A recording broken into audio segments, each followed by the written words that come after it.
अस्सलाम वालेकुम, मेरा नाम अली है एंड टेक बोलचाल की नई और फ्रेश एपिसोड में हम आपको वेलकम कहते हैं।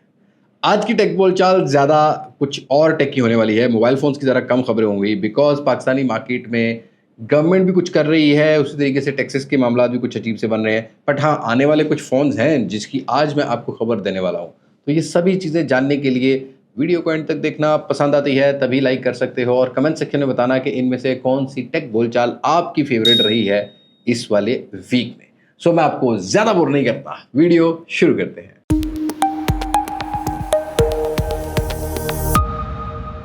दोस्तों, सबसे पहले टेक बोलचाल की बात करते हैं तो ये फायरवॉल जो सुन रहे हैं आप लोग के पाकिस्तानी गवर्नमेंट लाने वाली है उसके बारे में ही है। थोड़ी सी क्लैरिफिकेशन आई है कि भाई ये फायरवॉल से ऐसा नहीं होगा कि इंटरनेट बंद हो जाएगा या सोशल मीडिया एप्लीकेशन ही बिल्कुल बंद हो जाएंगी।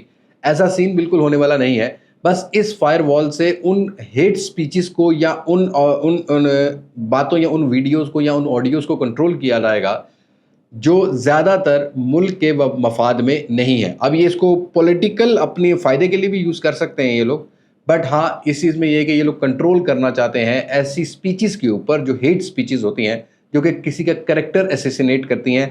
दैट डजंट मीन कि इंटरनेट चलना बंद हो जाएगा पाकिस्तान की मार्केट में। ऐसा किया तो पाकिस्तान जो दिवालिया हो रहा था तो अब तो बिल्कुल ही हालात ख़राब हो जाएंगे, क्योंकि मेरे ख्याल में अब एक रियलिटी है in a life, in any country, in a whole world, without internet कोई दुनिया का मुल्क ना तो तरक्की कर सकता है ना ही बिजनेस कर सकता है। अब फायरवॉल की बात आ रही है तो खबर आ रही है कि भाई अभी रिसेंटली अप्लाई किया गया था कि मुहर्रमुल हराम में 5 से 6 मुहर्रम से 10 से 11 मुहर्रम तक सोशल मीडिया की 6 एप्लीकेशंस को बंद किया जाए। यूट्यूब, फेसबुक, व्हाट्सएप, इंस्टाग्राम, ये एप्लीकेशन दी गई थी, बट गवर्नमेंट ने रिजेक्ट कर दी है ये वाली एप्लीकेशन। गवर्नमेंट ने कहा है कि जहां मजालिस वगैरह होंगी उन्हीं एरिया में बस सिग्नल्स को कॉम्प्रोमाइज़ किया जाएगा, सिग्नल्स मोबाइल के ऑफ कर दिए जाएंगे तो इंटरनेट भी नहीं चलेगा।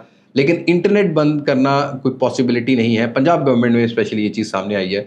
अच्छी बात है कि गवर्नमेंट समझती है कि भाई अगर इंटरनेट बंद हुआ तो लॉस हो जाएगा काफ़ी ज़्यादा, और काफ़ी ज़्यादा लॉस हो जाएगा। ठीक है, उन एरियाज़ में, जिन एरियाज़ में ज़्यादा टेंशन है, उन एरियाज़ में अगर मोबाइल सिग्नल ना आए, जैसा कि हर मुहर्रम में होता है, गुजारा हो ही जाता है और अल्लाह पाक जो है ना बुरे वक्त से बचाए और अल्लाह पाक जिसकी जो इबादत है उसको कबूल भी करे। अब अपनी अगली खबर की बात करते हैं तो भाई ये लोकल पाकिस्तानी गवर्नमेंट ने जो ये टैक्स लगाया ना भाई, इसके बाद तो बहुत ही ज़्यादा कन्फ्यूजन होगी और इसी वजह से ही ये जो mobile phone brands box pack phone market में लेके आ रहे हैं, इन्होंने अभी कोई प्राइस नहीं बढ़ाई। उसकी वजह ये है कि कन्फ्यूजन बहुत है। एक तरफ 18% का टैक्स है, बट दूसरी तरफ पाकिस्तानी गवर्नमेंट इम्पोज करने जा रही है फिक्स टैक्स, चाहे वो सीपीयू यूनिट हो, चाहे वो पाकिस्तान में असेंबल हो रहा हो, सेमी नॉकडाउन हो या नॉकडाउन हो। खबर ये आ रही है कि भाई पहले जो सीपीयू यूनिट्स पे टैक्सेस होते थे वो नहीं लगते थे अगर वो $350 से कम से डिवाइस है, लेकिन $200 लगता था, खैर वो ना होने के बराबर था। लेकिन अब उसमें आपको इंक्रीमेंट मिलेगा, मतलब $30 की डिवाइस है ना तो $70 फिक्स टैक्स कर दिया है, और अगर वो $350 की है तो उस पर $970 कर दिया है। ₹900 उसमें एक्स्ट्रा फिक्स टैक्स होगा। 18% अभी सेपरेट है, लेकिन आगे जो बात है ना वो अजीब सी है, क्योंकि ये जो $350 तक की जो डिवाइसेस पाकिस्तान में असेंबल हो रही होती हैं, इन पे ये फिक्स टैक्स नहीं लगता। पाकिस्तान में जो बन रही होती हैं ये उन्हीं पे लगेगा जो बाहर से आ रही होती हैं। ये तो चलो अच्छी बात है कि जो पाकिस्तान में असेंबल हो रही है ना उसमें कोई फिक्स टैक्स नहीं लगाया जा रहा। लेकिन जो डिवाइस मिड प्रीमियम रेंज की है, मतलब $350 से $500 की है, उस पर अगर वो पाकिस्तान में असेंबल हो रही है तो फिक्स टैक्स उस पर लगेगा तकरीबन $3000। लेकिन अगर वो पाकिस्तान से बाहर से इंपोर्ट हो रही है तो वो $5000 का टैक्स उसको देना पड़ेगा, कोई भी यूज़र है, कोई भी मोबाइल फ़ोन कंपनी है। उसके अलावा अगर वो $500 से ऊपर कोई फ्लैगशिप या बजट फ्लैगशिप फ़ोन है जिसकी प्राइस 1,20,30 हज़ार रुपये पाकिस्तान से ऊपर चली जाती है, उसकी प्राइस में आपको $11,500 का इंक्रीज होता हुआ प्रॉबेबली मिले। ये फिक्स टैक्स लगाया जा रहा है। अगर वो बाहर से आता है, सीपीयू यूनिट्स है, जैसा कि पोको के फ़ोन है, जैसा कि टेक्नो के फोल्डेबल फ़ोन्स हैं, जैसा कि सैमसंग के फोल्डेबल फ़ोन्स हैं, और इसी तरीके से जो पाकिस्तान में असेंबल हो रहे हैं, जैसा कि वीवो का V30 टाइप का फ़ोन है, अगर ये $500 क्रॉस कर जाता है तो इनके ऊपर आपको $5200 का इंक्रीज होता हुआ मिलेगा। $5200 फिक्स टैक्स लगाया जा रहा है, और इसके अलावा 18% का जो टैक्स होगा वो अलग से इम्प्लीमेंट हो रहा है, नहीं हो रहा, कोई कैलकुलेशन में अभी भी बात नहीं आ रही। फिलहाल अगर आप मार्केट में जाते हो तो जो रिटेलर्स हैं वो इनवॉइस प्राइस से नीचे कोई भी माल बेच नहीं रहे, वो स्टोर कर रहे हैं। उनको लगता है कि भाई बहुत रेट बढ़ जाएगा, बट मेरी प्रिडिक्शन ये है कि आई डोंट थिंक सो कि जो फिलहाल पाकिस्तान में मॉडल लॉन्च हो चुके हैं, जिनकी स्टॉक क्वांटिटी आ चुकी है, उनमें बहुत ज़्यादा कोई रेट बढ़ने वाला है। हाँ, एक बुरी खबर ये है कि जो फिक्स्ड 25% का ad valorem tax above than $500 वाली डिवाइस पे लगा है, उससे प्रोबेबली हो सकता है कि फ्लैगशिप फोन महंगे हो। और लास्ट है जो बोलचाल में मैंने आपको बताया था कि पीटीए ने जो सस्ते फोन हैं उन पर टैक्स ज़्यादा लेना स्टार्ट कर दिया है, जैसा कि 660 वाला जो टैक्स होता था वो 1400 कुछ का हो गया, 3850 वाला 62 से 6500 रुपये का हो गया। लेकिन तभी मुझे मर्केंटाइल जो एप्पल की वारंटी देते हैं वहाँ पर मेरे एक दोस्त होते हैं नबील भाई, उनका मैसेज आया, जी हमने कोई टैक्स नहीं बढ़ाया। Sir thank you so much, आपने नहीं बढ़ाया, बढ़ाना तो गवर्नमेंट ने है। तो फिलहाल जो एप्पल का पीटीए अगर आप बना रहे होते हो ना तो उसके ऊपर टैक्स का फिलहाल कोई इंक्रीमेंट नहीं मिला है। बाकी जो सस्ते फ़ोन है उनके ऊपर टैक्स बढ़ाया गया। मतलब इन शॉर्ट ये गवर्नमेंट ये चाहती है कि गरीब बेचारा मर जाए, मीडियोकर गरीब हो जाए और जो अपर मिडिल क्लास है वो मीडियोकर क्लास में आ जाए, ताकि हम सुकून से बैठ के चिल करेंगे ब्रो। भाई अगली खबर बड़ी खतरनाक है, क्योंकि 75 साल हो गए पाकिस्तान को बने हुए और 75 लाख से ऊपर की चिलिंग कर रही है ये गवर्नमेंट। भाई यहाँ नज़र ये आ रहा है कि जो गवर्नमेंट है, पंजाब गवर्नमेंट, उन्होंने तकरीबन 7.6 मिलियन के फ़ोन, मतलब 76,08,000 समथिंग के फ़ोन गिफ्ट किए हैं हमारे पैसों से। बस शर्म करो, कोई हया करो, अपने पैसों से ले लेते। आज पाकिस्तान में आवाम भूखी मर रही है, बिल भरने के पैसे नहीं है और आईफोन लिए जा रहे हैं, सैमसंग के फ्लैगशिप फ़ोन लिए जा रहे हैं। किस लिए भाई? तुम लोग तो कहते हो कि मोबाइल फ़ोन पे टैक्स ही बहुत है, मोबाइल फ़ोन तो खरीदो ही मत, तो अपने लिए क्यों ले रहे हो? तो लेना है तो पॉकेट से लो ना। Mobile phone is not a government property. अगर गवर्नमेंट को कोई लेके देना है तो 3310 लेके दो, ज़्यादा मजबूत है, 2 काम आएगा, एक तो कॉल करने के, एक दूसरा काम भी कर। देखो भाई, बहुत क्रिटिसाइज कर लिया गवर्नमेंट को, ढीठ ही रहने वाला है। हम बात करते हैं कुछ नई अपॉर्चुनिटीज़ की। अच्छा, अपॉर्चुनिटीज़ पाकिस्तान में ना मैंने जो नोटिस किया है वो ये है, हम कॉपी बहुत करते हैं। तो कॉपी मीन्स के पहले वो ग्लोबल मतलब यूरोपियन कंट्रीज़ में ट्रेंड होता है, फिर वो इंडिया में आता है और फिर वो पाकिस्तान भी आ जाता है। जैसा कि आप अपनी फिल्म इंडस्ट्री देख लो, जैसा कि आप अपनी मतलब बहुत सारी इंडस्ट्री है, हम लोग भी खैर फॉलो अप करते हैं, क्योंकि ऑब्वियसली हमारा लैंग्वेज बैरियर नहीं है और हम वहाँ से कुछ ना कुछ तो आइडियाज़ लेके जनरेट करते रहते हैं। तो फिलहाल आपने बहुत सारा इंडिया में देखा होगा कि भाई नए नए स्टार्टअप्स आते हैं, शार्क टैलेंट्स को बताते हैं कि भाई हम ये एक नई इनोवेशन लेकर आ रहे हैं। एक अच्छी चीज़ है कि अच्छा प्लेटफॉर्म मिल जाता है, कुछ लोग इन्वेस्टमेंट करना लग जाते हैं। पाकिस्तान में भी इसी तरह का कुछ शार्क टैंक वाला सीन स्टार्ट होने वाला है। शार्क टैलेंट नहीं, शार्क टैलेंट तो मुझे मैनेज करती है लेकिन शार्क टैंक आप सितंबर के महीने में आपको पाकिस्तान में भी देखने को मिलेगा। अच्छी बात यह है कि नए जो स्टार्टअप्स हैं उनके लिए अपॉर्चुनिटी ज़रूर बनेगी। ऐसे ऑलरेडी आज़ाद चाय वाला बहुत ज़्यादा मेहनत कर रहा है नए स्टार्टअप्स के लिए, बट लेट्स सी यहाँ शार्क टैंक में कौन सी शार्क्स होती हैं। वैसे पाकिस्तान में शार्क नहीं होती, लाहौर जाओ ना तो वो जो गोश्त जिसका मिल रहा होता है ना, ज़्यादातर वही होती है। तो लेट्स सी क्या बनता है क्या नहीं। तू हंस क्यों रहा है? हमारी शार्क सिर्फ केबल खाती है इंटरनेट की। आप कमेंट सेक्शन में बताना पाकिस्तान में शार्क्स नहीं होती तो लाहौर में क्या होता है। अब अपनी अगली खबर की बात करते हैं तो व्हाट्सएप की तरफ से निकल कर आती है। भाई पहले व्हाट्सएप ने अपना मेटा जो एआई दिया हुआ है उससे आप चैट कर सकते हो, कुछ डिस्क्रिप्शंस बना सकते हो, अपनी कोई एप्लीकेशन लिखवा सकते हो। लेकिन अब व्हाट्सएप बीटा इन्फो से ये खबर आ रही है कि भाई टेस्टिंग चल रही है, एआई इमेजेस जनरेट करा सकते हो। कोई थर्ड पार्टी एप्लीकेशन की जरूरत नहीं है, व्हाट्सएप में मिलेगी। उसको प्रॉम्प्ट दो, अपनी कोई पिक्चर दो, अपनी पिक्चर नहीं भी बनानी, किसी की भी पिक्चर दे दो, आप उसको प्रॉम्प्ट दोगे तो वो आपको एआई जनरेटेड इमेजेस जो होगी वो प्रोवाइड करेगी। तो लेट्स सी ये अपडेट रोल आउट कब होती है। फिलहाल बीटा वर्जन में। तो हाँ, अच्छी चीज़ है कि इन व्हाट्सएप एक ऐप 100 सोल्यूशन मिल रहा है। तो फाइनली भाई वीवो को पाकिस्तान में आज 7 साल मुकम्मल हो गए हैं। मतलब 2017 के आसपास कहीं वीवो आया था। तो कॉन्ग्रेट्स, हैप्पी एनिवर्सरी वीवो इन पाकिस्तान।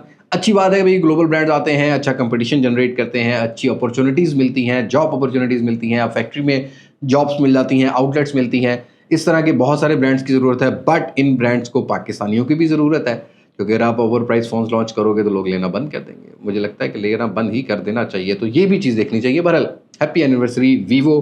तो वीवो के 7 साल मुकम्मल हो गए हैं। आप भी कमेंट सेक्शन में हैप्पी एनिवर्सरी टू वीवो ज़रूर लिखिए। और भाई वीवो की एनिवर्सरी की बात की है तो यहाँ पर एक और ख़बर आ रही है वीवो V40 सीरीज़ को लेके कि Vivo V40 series will be a rebranded phone off Vivo S19 करके कोई सीरीज़ थी जो कि आज से 3 माह पहले चाइना में लॉन्च हुई थी। अच्छा, चाइनीज़ बहुत समझदार है भाई, पहले खुद इस्तेमाल करते हैं 3, 4, 5 माह, फिर मार्केट में फेंक देते हैं। फिर यही चाइनीज़ ब्रांड ग्लोबल मार्केट में डिफरेंट नेम से लेके आ रहते हैं, स्पेसिफिक सीरीज़ के अंदर ये फ़ोन लेके आ रहते हैं। सारे ब्रांड्स करते हैं खैर, एक्सेप्ट सैमसंग कोरियन ब्रांड है। बट भाई जो S19 का रीब्रांडेड होगा वो V40 सीरीज़ होने वाली है। कुछ हार्डवेयर सामने आ जाएंगे लेकिन इसके बारे में ज़्यादा प्रेडिक्ट नहीं करते, बट V40 सीरीज़ की बात करते हैं तो जो सिंपल V40 लोकल पाकिस्तान में होगा, वीवो का एक टर्नओवर रहता है 5 से 6 महीने का। मार्च में V30 लॉन्च हुआ था, तो आप एक्सपेक्टेशन ये रख सकते हो कि in the end of July, नहीं तो भाई अगस्त में तो V सीरीज का V40 पाकिस्तान में लॉन्च होने वाला है। कर्व डिस्प्ले जरूर होगा, जाइस की इंटीग्रेशन जरूर होगी, थोड़ा सा सेंसर को, ऑप्टिकल इमेज स्टेबलाइजेशन को बढ़ा दिया जाएगा। तो लेट्स सी इस दफा वीवो V40 सीरीज में क्या करता है क्या नहीं। भाई इन कलर्स को देख के ना पुरानी यादें जिंदा हो जाती हैं। HMD ग्लोबल, जैसा कि मैंने आपको पहले बताया था कि HMD ग्लोबल, अब नोकिया का नाम चेंज हो रहा है। HMD ग्लोबल अपना लाइसेंस था, ठीक है, नोकिया उनके पास से ही आ रहा होता था। तो HMD ग्लोबल कुछ अपने लूमिया सीरीज के नए फोन्स के ऊपर काम कर रहा है, जो कि कोई OLED पैनल के साथ हो सकता है, किसी में आपको स्नैपड्रैगन 8 Gen 2 मिल सकता है, किसी में यूनिसॉक का 700 सीरीज का हार्डवेयर मिलेगा। बट भाई HMD ग्लोबल को प्राइस देखनी चाहिए, क्योंकि एक डिवाइस तो $350 से ऊपर क्लेम की जा रही है, बट हार्डवेयर भी इतना तगड़ा कोई नहीं है। बट हाँ, लूमिया वाली वाइब, वो ओल्ड स्कूल गाय वाइब आपको दोबारा से कुछ फोन्स में मिलेंगी। तो लेट्स सी, HMD की ब्रांडिंग के साथ ही आएंगे, नोकिया की ब्रांडिंग के साथ नहीं आएंगे। तो लेट्स सी ये जो लूमिया ओल्ड गाय वाली वाइब है दोबारा से कितनी जाग पड़ती है, कितनी नहीं। आई थिंक नहीं जाग पाएगी, बिकॉज जनरेशन चेंज बहुत ज़्यादा हो गई है और जनरेशन को वो आईफोन वाले कैमरा बैक पर चाहिए। और भाई Realme 13 Pro Plus के कुछ AI इमेजिंग टेक्नोलॉजी थाईलैंड के एक प्री हाइप्ड इवेंट कह सकते हैं आप, एक थोड़ा सा AI इवेंट कह सकते हैं, जो कि Realme ने वहाँ पर जो है वो मनाया है, मतलब इकट्ठा किया हुआ था सबको। वहाँ से कुछ खबरें सामने आई हैं जहाँ पर बताया ये जा रहा है कि इस दफ़ा जो Realme 13 Pro Plus होगा वो डुअल कैमरा सेटअप आने वाला है। लाइट 700 सीरीज का मेन सेंसर होगा, और इसी तरीके से दूसरा टेलीस्कोपिक या पेरिस्कोपिक सेंसर होगा, जो टेलीफोटो लेंस होता है वो लाइट 600 वाला सेंसर होने वाला है। मतलब पोर्ट्रेट्स बेटर हो जाएंगे। अच्छी बात यह है कि टेलीफोटो लेंस डाल दिया 13 Pro Plus में, बट पाकिस्तान में Pro Plus आता है कि नहीं आता। और AI इमेजिंग को बताया गया कि यहाँ पर कुछ नई टेक्नोलॉजी जो है वो आपको देखने को मिलेगी। अब Realme ने इसको जो नाम दिया है वो नाम दिया है हाइपर इमेज प्लस, जो कि Realme क्लेम कर रहा है this is a first AI imaging technology जो कि पोर्ट्रेट्स को भी इन्हांस करेगी, और इतना इन्हांस करेगी कि आपको लॉट्स ऑफ डिटेल्स अगर किसी फोटो में चाहिए होंगी तो वो आपको मिल जाएंगी, जो 3 लेयर्स पर काम कहीं ना कहीं कर रही होगी। अब ये टेक्नोलॉजी वैसे ही काम करेगी जैसा कि हम लोगों ने देखा है ना कि पिक्सल बिनिंग के थ्रू वो 12 मेगापिक्सल वाला सेंसर जो है ना वो डायरेक्टली 64 मेगापिक्सल पे चला जाता है। इसी तरीके से वो 108 मेगापिक्सल भी बन जाता है, इसी तरीके से वो 200 मेगापिक्सल भी बन जाता है। तो इन्हीं सेंसर्स के अंदर हम लोग ये देखेंगे कि ये जो फोटो होगी वो इतनी शार्प कैप्चर की जाएगी, AI के थ्रू इतनी शार्प प्रोवाइड की जाएगी कि डिटेल तो मिलेगी। तो लेट्स सी 13 Pro Plus से क्या बनता है क्या नहीं। फिलहाल इतनी ही Realme 13 Pro Plus को लेके अपडेट है। तो कुछ लोकल पाकिस्तानी मार्केट की बात करते हैं। देखो, मैंने कुछ रिटेलर्स या डीलर्स के स्टेटस पे ये चीज़ देखी थी और मुझे बड़ा इस चीज़ पर कॉन्फिडेंस आ गया कि मैंने बताया था कि Reno 12F will be a rebranded phone of Oppo F27 Pro Plus। तो शेप तो ऑलमोस्ट वही आ रही है। अभी हार्डवेयर के बारे में नहीं पता, बट स्क्रीन जो होगी वो फ्लैट होने वाली है। जी हाँ दोस्तों, ये चेंज होगा। Reno 11F की तरह जो Reno 12F होगा वो फ्लैट स्क्रीन में हो सकता है। बाकी Reno 12 और Reno 12 Pro एक सेपरेट प्रोडक्ट होगी। Reno 12F का बहुत सारे लोग वेट कर रहे हैं, तो यहाँ पर Dimensity 7080 वाला हार्डवेयर ही प्रॉब्ली आपको मिल सकता है, या 7060 वाला हार्डवेयर मिलेगा, जो कि ट्वीक वर्जन होगा 7050 वाला हार्डवेयर का। बाकी 120 हर्ट्ज का रिफ्रेश रेट बताया जा रहा है। कुछ AI इमेजिंग यहाँ भी आपको मिलेंगी जो कि Oppo क्लेम कर रहा है। लेट्स सी ये AI इमेजिंग वही होगी जो Realme की है, या उससे थोड़ी सी बेटर हो सकती है, या उससे थोड़ी सी पुरानी जनरेशन की हो सकती है। बहरहाल Oppo Reno 12F की अगर लॉन्च डेट की बात करते हैं पाकिस्तानी मार्केट की, तो ये 2-3 फ़ोन इकट्ठे ही आ रहे हैं। बस ये मिलेंगे आपको अगस्त में, उससे पहले मिलने वाले नहीं हैं। और नेक्स्ट को 15 डेज में बहुत ज़्यादा कोई प्रोडक्ट्स लॉन्च होने वाली नहीं है।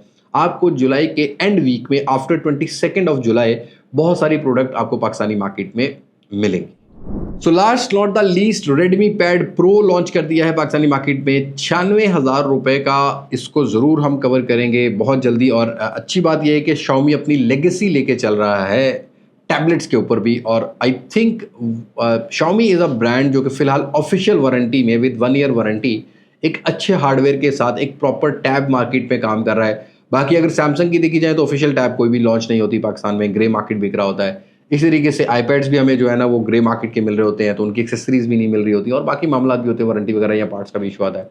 तो Xiaomi अपनी इस लेगेसी को चल के जा रहा है। तो यहाँ पर Redmi Pad Pro की अनबॉक्सिंग आपको बहुत जल्दी हमारे चैनल पर मिलेगी। और आप बताइएगा कि आपको किस तरह का एक्सपीरियंस उसमें जानना है। Do let me know in comment section. We will try our best कि हम उसी तरह का ही एक्सपीरियंस करके उस टैबलेट को आपके पास लेके आए। सो आज की वीडियो में इतनी मुलाकात होगी नई वीडियो में किसी नई अनबॉक्सिंग, किसी नए रिव्यू, किसी नए कंपैरिजन के साथ। तब तक मुझे दी इजाज़त, मैं हूँ लिबास मार्सेक से, पाकिस्तान जिंदाबाद, अल्लाह हाफ़िज़।